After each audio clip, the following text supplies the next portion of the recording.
Welcome to Beyond Hormones, the Business of Wellness, the podcast for hormone and functional medicine providers who want a thriving, predictably profitable practice and maybe a little less stress along the way.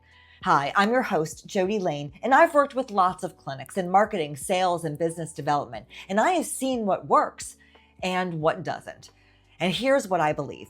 Hormone and wellness care should be available to everyone who wants it. And while providers know the medicine, many struggle with the business side of their cash practice. And that's where I come in. See, this podcast is here to share real strategies, real stories, things you can implement in your practice right away. So I am so glad you're here. Come on, let's go. Hello and welcome back to Beyond Hormones, the Business of Wellness. I am your host, Jody, and today's guest was a ton of fun. He ended up being one of my favorite conversations that I've had on this show. And I'm not just saying that, although I do really enjoy interviewing people, so I say that a lot. But here's the thing. Before this interview ever happened, I was already a fan because I had a chance to be on Dr. Ivan's podcast, Lifestyle Medicine, and I have been an enthusiastic listener ever since that day. And the day before we recorded this episode, I sat down and listened to an episode that he did solo, just him, talking through his story, his philosophy, the way he thinks about medicine and patients. It was truly authentic. And I walked into this interview that you're about to listen to completely fired up and ready to go deep because it was that good. Now, Dr. Ivan is a Miami-based physician and performance expert who has been in this space for a very long time, since 2010, long before wellness was even a recognizable industry. He runs a successful cash pay longevity practice that, by his own description, serves the upper 1% down in Miami. Every patient he treats is custom. Every protocol is built from the cellular level up. And the practice is so dialed in that people are literally flying in from across the country carrying his diagnostic panels because another doctor somewhere learned about them and started using them. Now, what we're going to dive into today is all about business, not the medicine. So if you want to listen to the medicine, go check his podcast out, Lifestyle Medicine.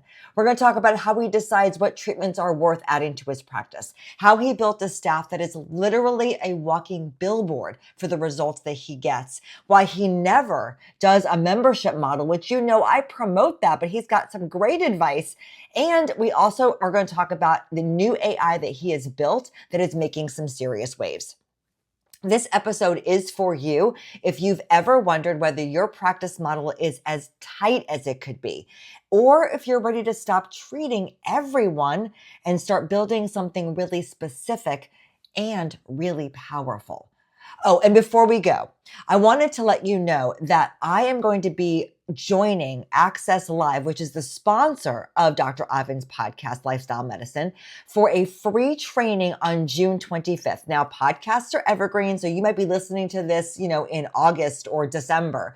But on June 25th, 2026 at 1 p.m., I will be joining Access for a free training, and I would love to have you join. The information and the link is in the show notes. Okay, enough about all that. Let's get into the show. I introduce you to Dr. Ivan. Welcome everyone back to Beyond Hormones, the Business of Wellness podcast. I have a very special guest today. I am excited to introduce Dr. Ivan, who is a Miami-based physician and performance expert specializing in hormone optimization and longevity medicine.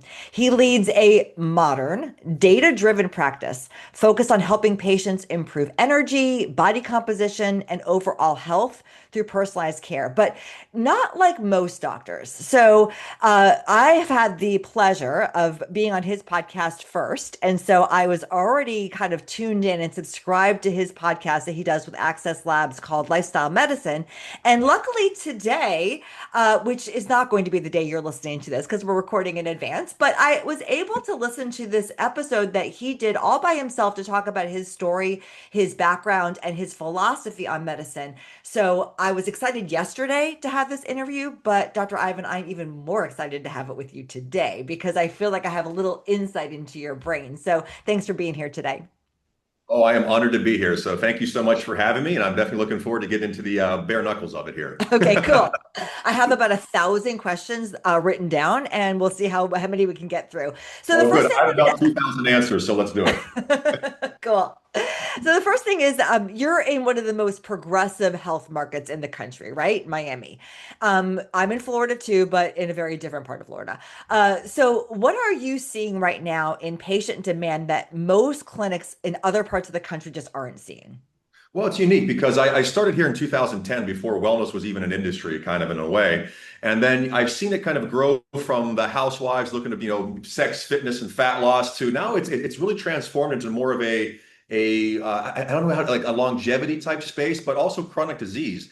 There's almost equaling the fitness, fat loss, and sex. So it's been kind of a very unique transition. And I think that reflection point, that turning point was when COVID hit and everybody kind of realized that health wasn't free and that you damn well better get yourself in shape to make sure that you can live long and full lives here. Absolutely. And I want to give a plug right at the beginning because we're going to talk more about the business side of your clinic than you do on Mhm. your podcast, but you are a wealth of knowledge. So can you just share with everybody how they find your podcast so that if they are enjoying the medicine side of what you're saying, they want to delve deeper, where would they go? For sure. I mean, we're on everything from Spotify to Apple to YouTube. It's lifestyle medicine. We're powered by Access Medical Labs, which is the actual laboratory company that we use, or that I pretty much use exclusively, just because I like them so much. So yeah, so you can check out everything there. I mean, we cover all the topics, whether it's the in-depth nitty-gritty of methylene blue versus polyphenol IVs to the over abstract of CRISPR and all the exciting things like stem cells and exosomes. Okay, cool. So that's the stuff you're going to listen to, guys, when you go to visit his podcast. But today we're going to focus just on the business side. So, Fun what part, is yes. something, I'm going to quiz you. What is something that you know today about growing your clinic that you wish you knew like 5 years ago?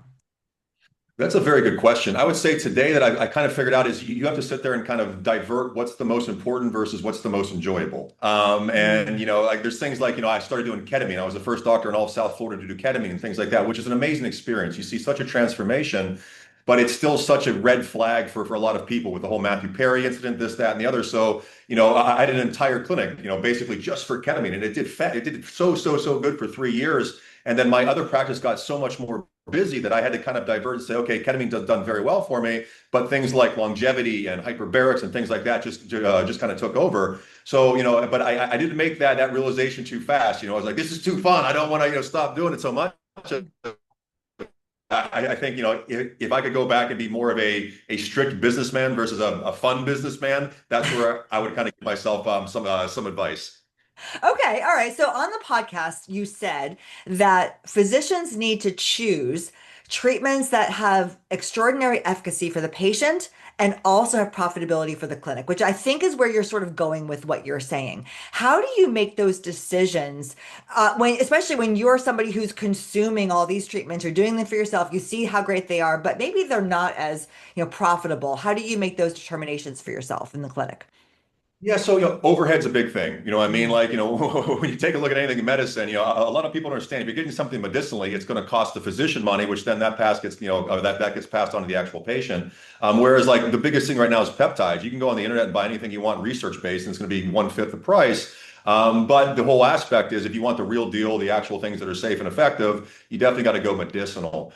So one of the biggest things I found was, all the lectures I give, it's always about the business of, and the most profitable thing that we do find here, which is also the most, it helps with the best amount of efficacy is actual lab testing, because the way I've actually organized my actual business is that I have such a specific way of diagnostic testing that every single negative thing that we find triggers a type of formula, a type of treatment on the back end of it, which, unfortunately, the more out of shape the person is, I guess you could say, biologically, the better you're going to give them results, but also the more money they will spend. And it's kind of unique. Things like heavy metals, chronic diseases, or hidden pathogens, things like that, which a lot of physicians and health practitioners don't even pay attention to, are some of the most profitable things we find here, but also give the patients the biggest amount of relief and also helps them prevent things like cancer, autoimmune, and all types of neurodegeneration. So I'm going to nerd out on this because I loved what you said on your show about don't test what you can't improve. Like if you're not trained to really treat the patient with what you discover, don't do the test. So what do you say to a provider who's like, look, I did just come from, orthopedic surgery into hormones. I went to a bio-T course and now here I am doing pellets. Like what else should they be doing so that they can really get to the foundational stuff first? The biggest thing is I think everybody wants to jump from 0 to 1,000, miles an hour. I want to do stem cells. I want to do this, I want to do that, and the other. The biggest thing that I find that's lacking in people who are transitioning from the traditional medicine field into the wellness space is the lack of basic knowledge. The more specialized you are in something, the less you see the whole person. I always sit there and say, most specialists see, like this close. I'm looking at it from 33,000 feet. And that's where you can kind of really see, not only what's wrong with the patient on a cellular level, things like mitochondrial dysfunction, senescent cell overabundance, things like that. You have to treat that first before you can do anything else. PRP, stem cells, exosomes, which are probably the most lucrative thing in this industry currently, don't do a damn thing if people have issues with mitochondria, hormone imbalances, nutritional, toxic overload. So a lot of these physicians are jumping in, they go to some course, they think, oh, I'm a biohacker now and all that other nonsense. Whereas you don't have a basic understanding of a redox reaction or how iron works in the system or things like that, which, stay in your lane. You know what I mean? Like if you're coming over from that, then stay in your lane, because what happens is you bring a very bad into this when a patient comes to treat them and it just goes sideways so fast. And then all of a sudden it's like, oh, that wellness industry is nonsense. And we've lost not only a patient, but then that patient goes out and badmouths everything else about this industry. And they didn't get treated. They didn't get what they came for to begin with. And I love Absolutely. what you talk about in this because, and you and I talked about this on your podcast at AMP, we have a philosophy of business implementation that it's not just the things you need to do, but you need to do them in a certain order. And what you're saying from the medicine side is that, yeah, there are certain things that you need to do to make this patient feel really, really great, but you've got to do them in a certain order. Correct. Yeah, you couldn't be more right. Because again, like I say, the biggest part of what we do is cellular health, which is focusing on things like mitochondria, as well as the actual clearance of senescent cells. Those two things right there are the largest burdens in the body when they are dysfunctional. So you can drop any type of treatment you want, from EBO to this, that, or the other, all these expensive things that patients will pay because they're expecting to get a specific result. But if you don't treat the actual real problem at first, the furthest upstream problem, you're just putting a Band-Aid on a hemorrhage and giving us all a bad name. So learn the science behind it. Learn how to actually take care of a patient first, then gradually grow up into all these new and advanced types of therapies. It's awesome. Because I hear a lot of providers complain that, they have these treatments, they're expensive, they promise the world, the patient doesn't get the experience, and now they're frustrated at the money that they spent when it really what it was they were sold too early. They were and the practitioner probably doesn't even realize that. They don't realize that in order for the peptide to do its job, you need to have your thyroid, optimized and things like that. So that's such a great point. But let's talk about peptides for a second, because you have been doing peptides for a really long time, longer than most. And the fear right now is I shouldn't offer peptides because I'm afraid that I'm gonna get my license taken away or my malpractice insurance isn't going to kick into effect. So what is sort of your philosophy from a business perspective about offering peptides? Again, you can't prescribe scared. In this industry, peptides are probably the least dangerous thing you can possibly do. They literally stimulate your body to do a natural process. Taking things like aspirin, antidepressants, Adderall, all these other things basically castrate you in some form or fashion. Whereas a peptide, like to take sermorelin or something like that, it stimulates your body to do the best it can do. So the side effect profile is extremely low. So the aspect of sitting there being worried about, oh, this is going to happen, this, that, or the other. I mean, if you're that scared to do it, go back to actual traditional medicine. Really, that's it. There's a whole thing on it. Peptides are fantastic. I've been doing them since 2011. I actually wrote the first protocol on IGF-1 LR3 from a company called Vicrin, which kind of started the peptide craze, which then followed with TaylorMade, and then everything else came after that. And it was just kind of funny to see. It was considered heresy back then. And then now this is probably the most important. I mean, a peptide is like the number one word in the United States right now. Yeah. You have to understand the science behind it. And then the fact that, you have to diagnostically test to make sure that everything's safe, effective, and also that what you're giving the patient is actually going to maximize what they can do. If a patient has a chronic, mercury toxicity, giving things that are going to stimulate a certain thing isn't going to work. So they're going to say, oh, this is complete nonsense. This doesn't work. Well, it does work when you put it in the right situation. Yeah, and so what I also just kind of gleaned out of everything you just said is if one of your fears is that you're going to be, sued or you're going to be have to go to court and defend yourself, if you don't really understand the science and you don't understand what this peptide is doing, then it can be a little bit scary. Oh, So no. make sure you're educated. I mean, it all comes back down to the training of the provider. It's just so amazing. All Mhm. right, let's switch topics. We talked about culture quite a bit when we were together. And Uh-huh. you mentioned you have a great staff. So how do you find those right people? You also mentioned on your podcast that you need people that look the part, that live the part. So how do you find that perfect person that looks great, lives a very healthy lifestyle, utilizes the treatments, and also can give the kind of patient experience that you're looking for? Again, it's luck. Well, I'll just be straightforward. Just a very lucky All right, person. I'm guys, it's not just gonna. luck. Sorry, there's no advice here. No, but again, the presence you keep, because again, I think, it's a situation like I keep myself in a specific shape at all times because this is what I sell. I sell longevity, I sell fitness, I sell this kind of stuff. And like attracts like. So when people come in and say that, it's a situation as sad as it is to say, you're in an industry that is based off of how somebody looks, how somebody presents themselves, and how they act. So, you have to present that first and foremost. And then what that does is it usually attracts the same type of energy, which again, usually everybody in this industry is into fitness, is into nutrition, you know what I mean? Like, and if you're not, like I say, traditional medicine is a very big field, it's a very good place to go. But you also have to sit there and not look for straight up credentialing. A lot of physicians get lost on, is this, where did this person go? I need a PA from this place. I need a nurse that went to John Hopkins, yada, yada, yada, which is usually the worst thing you can possibly do. You need to find somebody who's personable, somebody who's willing to work, willing to learn, and wants to, which is the most important thing. All of my staff will come in and ask me some of the most amazing questions. My nurses who are taking blood and they actually get the actual blood back, they'll come up and I have them, they'll go through and be like, well, I saw this, and this. What do you think? I'm like, awesome. You know what I mean? Like you're being proactive about it. And I think that's what you have to find. You have to find people, not just diplomas on walls. Do you treat your staff for free? Yes. So yeah. So my staff, they have a specific allotment per year, and then for their friends and family, they get at cost everything. For that, I encourage that they actually utilize that. We give them a specific amount of IVs per month and things like that, just kind of really get it going. Because like I said, they are an extension of me, and if they don't look the part, feel the part, or act the part, I'm doing something wrong. I really am. And this is a hard thing that physicians have to do. If you have a staff member who chooses not to do that, get rid of them. And again, like I said, traditional medicine is a very, very big field. I'm going to say that one more time so that everybody can hear it loud and clear. Treat your staff for free. Like if Amen. you don't commit to your staff getting the benefit from the treatment, for one, just being a good human being, two, they're a walking billboard telling all the patients the benefits of it, and three, they will, just naturally get better, look better, and just, it'll just make it all around a better culture. So I love that And you the do that. biggest Thank part you too for with doing that that. one is actually half of the sale is already made before they even see me. You know what I mean? Half of the sale is them getting in there, they see Absolutely. online presence, this, that, and the other. When they come there and they see a woman who's 60 who looks like she's 30, girls in their 30s who are just flawless, and like guys who are in shape, they're like, well, this is the right place to be. So I mean, Right. half of the battle's already done. Proof of concept's in the pudding right there. Then it's just Yeah. me, putting the final touches on it once I actually see them in person.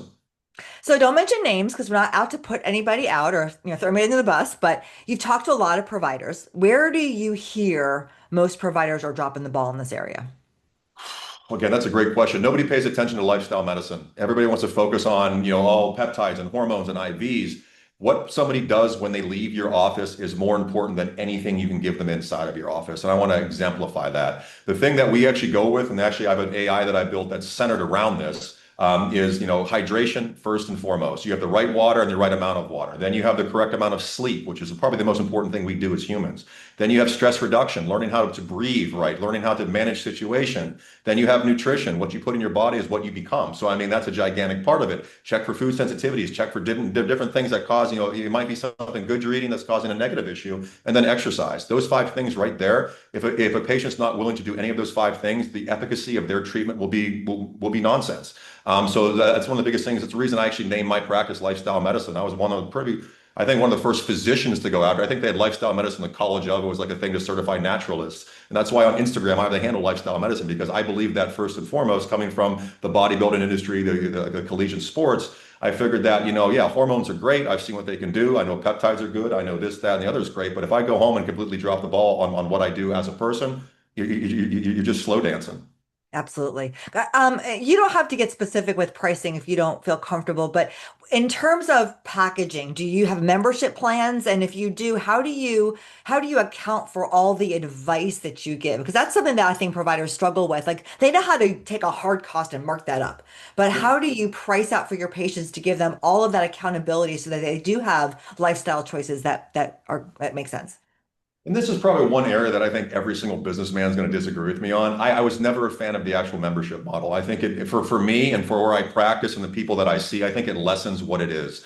I think memberships are great if you're targeting blue to whitish collar people. And again, we're going to speak Yeah, straightforward. go for Um, it. and I just find that more Grouponish, if you will. Yeah. I am a millennial, as much as I don't like to admit it. So, the situation was like, I probably overexert myself, which kind of weighs on me every now and then with the amount of access I do give to patients. But I love it. This is teamwork. I always kind of joke them, are we dating or are we doing something else? You know what I mean? Like, I always say, once we start doing that other thing, this is teamwork because every single patient I have is a billboard. And, I don't market. I'm not out there paying for followers and doing all this other crazy stuff to sit there and try to boost up a social media aspect. That we have a very unique, tight knit, practice that caters to the upper 1% of the world. And it's all word of mouth. If somebody sees somebody like, what are you doing? Then that brings in another person. They know the cost, obviously, because of who they are. And then that kind of really, preaches to what this practice is going to be like. I do think the membership model is great if you live in a specific area of the country or you're targeting a specific demographic. I think it's a great model, but just for me, I've never done the membership model because I thought it would actually lessen the type of, service I actually like to give here, which is more mom and pop. Yeah, no, that makes sense too. As I listen to again to, and I'm going to link the podcast I keep referring to in the show notes so that everyone can go and listen to it. But as you describe sort of the process that you take patients through, that was the first thing I thought of. This cannot be a membership model because it's truly custom. All the diagnostics that you do at the beginning dictate what it is you're going to have them do after that. So, yeah, I mean, because we talked about it. I do promote membership models, but that's usually when it's people that are focused on just hormones. Now that we're starting to see more and more practitioners that are doing longevity, it is becoming more difficult because you can't put people in a box. Exactly, you're 100% right, and that's why I can't do it. I could offer a membership, and 99% of the time, I'm going to lose on it because we Yeah, find so many different things. I can't be like, well, it's $2,000 a month, and all of a sudden the program costs me five. You know what I mean? Like just because we right. found so much. So that was also a big factor that played into it, and that's why I sit there and say I think the membership model is great depending on what type of practice you have. Just for mine, it didn't fit Yeah. correctly. So can you kind of describe how, again, you don't have to reveal pricing, but like how do you onboard a new patient after, I'm assuming the all the diagnostics that you do at the beginning is part of an initial consultation and initial lab fees, and then what do you do with them? So yeah, so basically it's kind of fun. Actually, I actually created a new AI, which we're very proud of. So the onboarding process has changed dramatically since my last 16 years versus the last 3 months. But Oh, basically, wow. a patient will come in. Our usual, I mean, it's probably the most not invasive. That's the wrong word. Or all inclusive type of lab testing is about $3,500, and then that covers pretty much everything I'll find. And I tell everybody's like, "Well, you testing genetics?" I don't test genetics because unfortunately at this point in time we can't fix genetics. You know what I mean? Like, so I'm not going to make a patient waste money on that. I'd rather make them waste money, not waste money, put money into what's going to actually fix it. So, I've gone over in the last 16 years, I've kind of selected every single lab that I think is the most indicative of what can fix a person, overall epigenetic wise. So once I have all those results back, I take a look at all the different triggers. I speak to the patient what their goals are of treatment, and then we kind of package it out. That can be anywhere from $3,000 a month to 10. I mean, you start getting exosomes, it's a lot higher than that. But again, a situation is like these treatments are designed to actually give you what you pay for. You're not coming in and being like, oh, get four peptides, you pick which ones, and you go here. No, I mean, this is custom. And again, like all of our patients get exactly what they ask for. Granted, yes, they will pay for it, but I was trying to people with us, you're getting a personal trainer, you're getting a nutritionist, you're getting a life coach, you're getting everything, plus this whole AI thing now that, I mean, if you really want to take this seriously, you can't skimp on your health. It's your most important asset. Absolutely. What I just heard interestingly is that, wait, hold on a second. I just lost my train of thought. I'll edit this out. It literally just went I blank. Oh my love God. editing. I hate when that happens. Because I was thinking about Nip Tuck. Nip tuck, Because I that was love one of my favorite shows, and you referenced it so much. So, what I just heard from you is that you are not afraid to truly identify who your ideal patient is, who your ideal audience is, and that's who you serve. what I think most practitioners suffer from is this desire to help everybody, whether that's because they really do want to help everybody or they're just afraid they're going to lose a sale. Either way, they're not targeting, and you are hyper focused about who you help, and it's people who value their life and have the money to put towards it. Yeah, the biggest thing is like you can't save somebody who doesn't want to be saved. And if you're coming Right. and being like, well, I only spend this much. Yeah, I see your Instagram. You're out spending money on bottles that live. You know what I mean? Like it's a situation where it's like get your priorities straight. Because I said this is teamwork, and a lot of physicians don't understand that. You know what I mean? They think you just send somebody home and you expect them to do it right. No, you got to sit there and you have to make sure you follow up on them. Give them all the things. And this is why again the AI that I developed. I mean, it's literally like a doctor in your pocket for it because I found over the last 16 years, which can get exhausting, the amount of questions you get about what can I eat, this, that, and the other. Those are the most important parts of a patient's program. So if you're not willing to do that, or if you don't have the bandwidth or whatever it could be, choose what you want, pick a niche and stick with it. Don't, I mean, again, you can't save everybody. And again, that'd be great if you can, but you have to really identify what you're willing to do versus what you're willing to actually, risk to do it. Yeah, and just, listening to you talk, you don't just identify what you're willing to do, but you have to be willing to say it out loud. Like you don't seem like a person that's afraid to tell a patient, no, I'm not the right fit for you. You need to go down the street to the membership model guy over there that's going to take $1,200 a month or whatever it's going to be and just get what you came for. And I'll be honest, the best part about what you brought up earlier is your staff. My staff now can weed through that like you can't believe, which is great. And again, it's like I said, my staff is, I'll put my staff up against anybody on earth right now. That's how good they are. Awesome. And they kind of understand like, okay, this person's here. They're either fishing for pricing because I mean, the amount of people coming and trying to copy the model I've built is astronomically insane. I mean, we can almost pick it out from the first sentence they come in with, just looking for pricing. Or it's just somebody who's just coming in who's not going to really take it seriously. And that's a situation. I've invited more patients away from my practice in certain months. And again, yeah, it'd be great to get that extra money here and there, but it's going to be more of a headache in the long run. And I don't need bad word of mouth because I'm not going to tolerate nonsense from patients who just want to come in a magic bullet. There are no magic bullets in this industry. There really aren't. Well, first of all, the greatest form of flattery is when people want to steal from you. So that's awesome. And then Consider me secondly, flattered. yeah, that $3,500 initial lab, cost, that weeds them out right there. Like if you aren't willing to put that kind of money down just to find out what's going on with your body, let alone what you need to do to treat it, that is putting people in the right mindset. Exactly. And Yeah. I tell everybody, it's kind of unique. You'll sit there and when you see someone who does that, and if you take a look at what actually the actual lab test involves, I mean, we have caught cancers, we've caught neurodegeneration, we've caught various autoimmune issues, Lyme disease, mercury toxicity. I caught like 4 uranium toxicities in the last 2 months that this can lead to major issues in the future. It could be the immediate future, it could be 3 years, or it could be 10 years from now. But regardless, when you find these things now, it's so much easier to prevent something than to fix something. So yeah, the $3,500 seems a lot, but then in the grand scheme of it, it is one of the cheapest and most valuable purchases you can possibly make. Absolutely, especially with the way I mean, I don't want to go down this path, but with traditional healthcare insurance, the Yeah, deductibles are so incredibly high. You're probably spending $3,500 over the course of a year to get diagnostics that don't actually do anything for you. That, even if you don't move forward with every treatment possible, at least you know what there is and you can create a course of action over the next several years. for That's sure. Yeah, phenomenal. couldn't be more right on Yeah. that one. Really, really. And it's mind-boggling to see the human condition. I always sit there and say, some people will value a car over their own health. And it's just like you have 3 Ferraris that you're complaining about, $3,500 stick here. It's just like go enjoy your Ferraris. I know you can't fit in them, but good God bless you. Let's talk about your diagnostic panel. So, obviously, everyone knows you work with Access Labs, and you started building this kind of custom panel. But I heard on the podcast that you said one of the things you love about Access is that you can send a provider to them, and they will work with them to build a panel. So, how did you start developing those panels with them? And do you recommend that everybody kind of follow what you're doing, or should they kind of identify what their niches and their practice and then work with someone like Access to figure out the right panel for them to do? Yeah, I would say the first thing again with Access is great because I mean they can customize a panel to anything that you need, but I think it's on the practitioner to figure out what they actually need. And this is where it's who you're treating, age demographics. Here, the reason mine is so gigantic, my youngest patient's 11, my oldest is 96 at the current moment.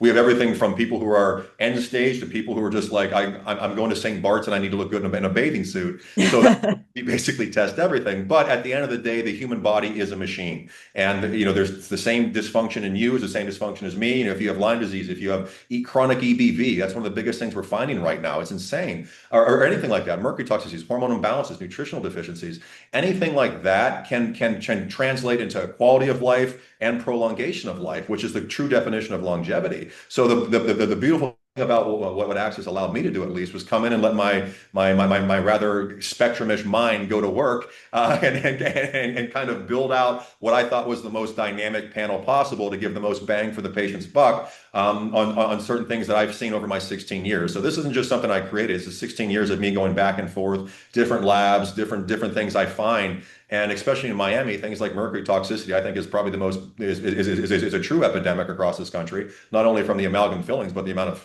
sushi we're eating now. But just things like that. Well, once you actually go through and figure out these things, you can really give a patient something that that is special to that, something that traditional medicine will never ever be able to give them because they just don't test for it, or the physicians are too close-minded, or they have those golden handcuffs on where they don't want to risk stepping outside of their box because they're getting paid, their hospital might do it, or their HMO might not agree with it. Right. Wow. So, listening to you, and we've been talking now for almost half an hour, and the one thing that just keeps coming top of mind after working with probably over 75 to 100 different practitioners is that you are successful because you're driving the boat. You're not looking for shortcuts, you're looking for the easy way to make cash. You live your life in the way that you treat your patients. You make sure that everybody that you treat falls in line with that same methodology as well as the people that you work with. And therefore, you've created this super successful practice that way. Would you agree with that? It's been a long, fun road, thankfully, because again, like I said, like when I jumped into this ocean of wellness, which nobody had ever really swam in, especially in Miami, it was fun to sit there and see how you can kind of manipulate and change things to kind of make it go the way you want it to. Then you see your protocols pop up across the country. You do a couple of conferences, and all of a sudden a patient comes in from LA who has your panel. So it's because some doctor learned about it. So it's kind of fun to sit there and see how you're able to kind of manipulate, kind of form the way wellness is right now. And it's just unique because, it's a lot of, not so much trial and error, but it's a lot of common sense medicine, which I think is kind of a not so common anymore. And it was just really unique to see. And again, it wasn't easy. There was a lot of, I wouldn't say bad press, but like, is this snake oil? Is he some cowboy? Is he even a doctor? All this kind of fun stuff. And now it turns out to be the #1 industry on earth currently. Yeah. So what's next for you? Again, this was Celera, the AI I developed, I think. And again, I've done a lot of really good stuff in this industry. I'm very proud of what I've done. This is probably the biggest thing I've ever done. It's by far the most advanced AI we have out there, just not only from the physician's aspect, but also from the actual patient's ability to utilize how we've drawn in different things like wearables and intake forms and diagnostics and imaging, all that kind of stuff. You can literally sit there and be in a restaurant, take a picture of a menu and be like, what can I eat? Well, according to your activities, your HCRP, your liver function in this, try getting the sirloin steak, substitute the potato for asparagus, and this is why. It's fascinating. So we're excited about that. We did a soft launch at my practice. And again, as a physician, which I think you'll like as well, business-wise, we've seen a 30% uptake in what patients agree to get because now they understand what they're getting. Oh, $5,000 for an exosome, what does that even mean? Oh, well, it's because I have this, and this is what it'll do. Yeah, okay, now that makes sense. Instead of being like, well, exosomes, because I heard Gary Brecka say exosome, all that kind of nonsense, So, I'm excited about that. We're going to be at the A4M coming up here in, I think, 2 weeks in West Palm to do more of a hard launch for it and then, kind of expand that out in a very, very unique way. So I'm very, very excited and proud of it. Is that something that you wish to share with the listeners as how they could find out more about it? Or is that Yeah, not? for sure. Celera, CELLERA.ai is the actual website for it. And this is basically what we're doing is we're offering physicians the chance to digitalize themselves. So a physician comes in, we set them up as their own AI platform or an island within our ecosystem. And then from there, whatever treatment they offer, whether it's hormones, peptides, IVs, Botox, fillers, whatever it could possibly be, we set that into their actual ecosystem product prompt. and they can really maximize not only the profits of their business, but also the actual efficacy. And then it also provides their patients, each patient gets their own application to where the patient can ask any question they want to on Earth, whether it's I want to learn French in 3 weeks to I 3% body fat in a month, and that AI will look at all of your labs, your imaging, everything, and give you the exact way to do it, along with what that practitioner actually offers. So we're super excited about That is so cool. The moment we hang up, I am going to go to that site. I'm it. gonna check it out because that sounds really, really cool. Unfortunately, this show is probably going to come out after the A4M conference is gone, but we'll make sure to link that in the show notes so that anybody who's interested can go check that out. Awesome. That's fantastic.